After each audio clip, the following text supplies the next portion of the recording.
What if I told you there's one silent, burning fantasy that lives deep inside almost every woman, yet no one dares to talk about it? A fantasy that can be triggered not with money, status, or looks, but with presence, mystery, and emotional strength. This isn't seduction as taught by the world. This is seduction forged in fire through discipline, silence, and self-mastery.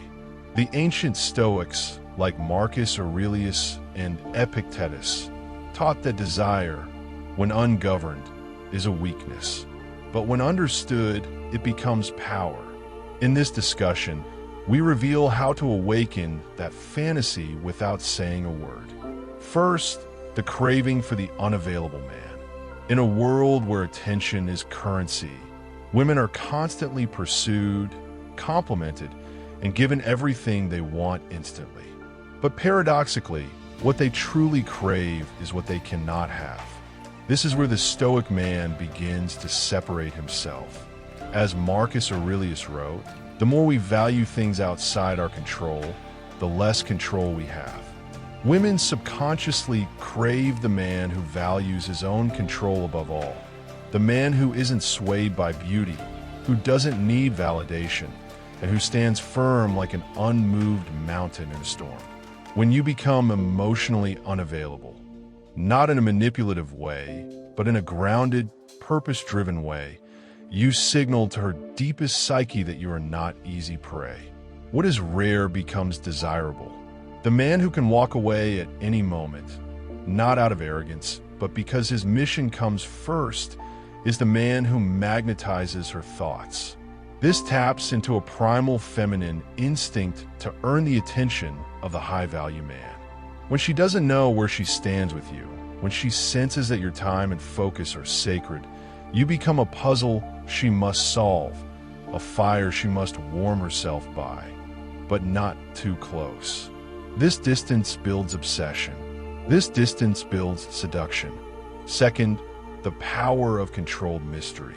Stoic men understand that the loudest force in the room is often silence. While the world screams for attention, the man who withholds, observes, and speaks deliberately becomes unforgettable. Women are naturally curious creatures. They thrive on stories, emotion, and subtle cues.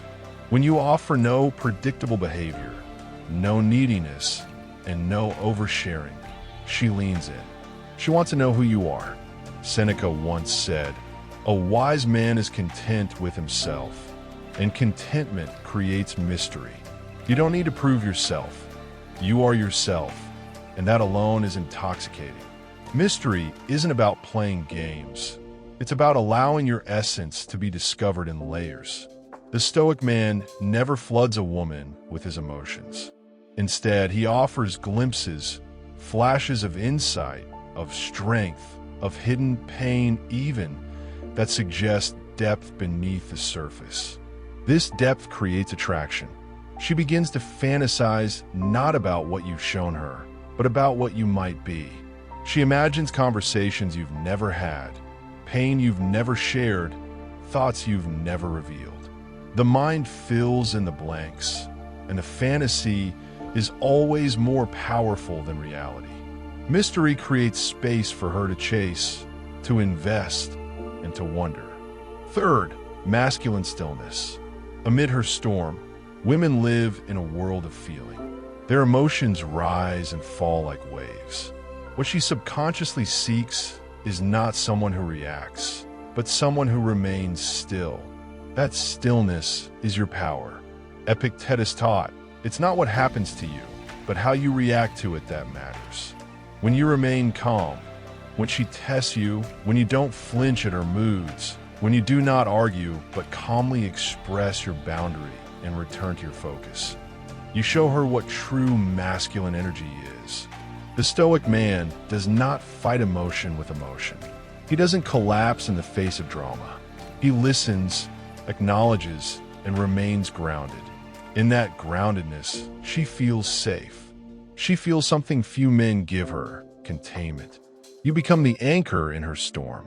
When she cries, complains, or panics, and you remain, stoic, not cold, but centered. You activate something ancient in her biology. The protector, the warrior, the builder. The man who, no matter what the world throws at him, will not lose himself. This is not weakness. This is spiritual dominance. And spiritual dominance is the highest form of attraction. Fourth, words that reflect depth, not flattery. Anyone can tell a woman she's beautiful. Most men do it within minutes. But the Stoic man sees deeper. He speaks to her character, her resilience, her taste in books, her fierce loyalty to those she loves.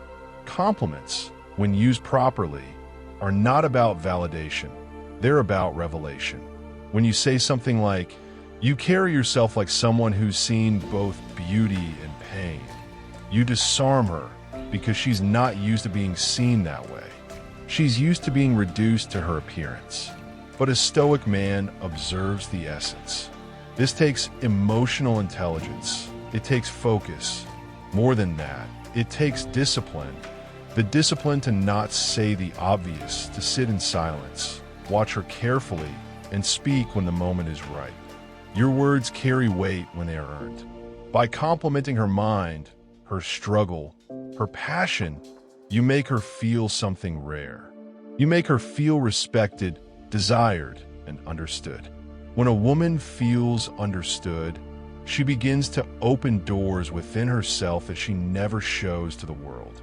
The seduction of purpose-driven presence. There is no fantasy more potent than the man whose eyes carry fire, not for her, but for his mission. A man who walks into a room not seeking attention, but radiating direction. This is the Stoic ideal. Purpose before pleasure, order before indulgence, discipline over desire. When a woman sees you immersed in your craft, unbothered by distraction, she sees something spiritual. You become a force, an energy that cannot be moved. This inspires admiration, and admiration evolves into desire. Nothing is more attractive than a man with focus. Your purpose becomes your seduction. Your silence becomes your language. Your time becomes sacred. The woman who enters your life is not your goal. She is your companion on a journey. When she feels this, truly feels it, she stops testing. She stops chasing attention. She leans in deeply because she knows you're already full. Your presence tells her, "I don't need you, but I choose you." In that, she melts because women crave to be chosen, not from weakness, but from strength. Closing message: we do not chase, we become. Seduction isn't about tricks, it's about transformation. It's about becoming so full, so present, so grounded in who you are that she is drawn not to your performance, but to your presence. The Stoics never begged for attention. They earned reverence through discipline, honor, and inner peace. In a world full of noise, be silence. In a world of chaos, be calm. In a world that flatters, be real. Because when you master yourself, you master the art of attraction. The woman who sees you will chase not your charm, but your essence. Stay stoic, stay unshakable, and walk as if the world bends to your stillness.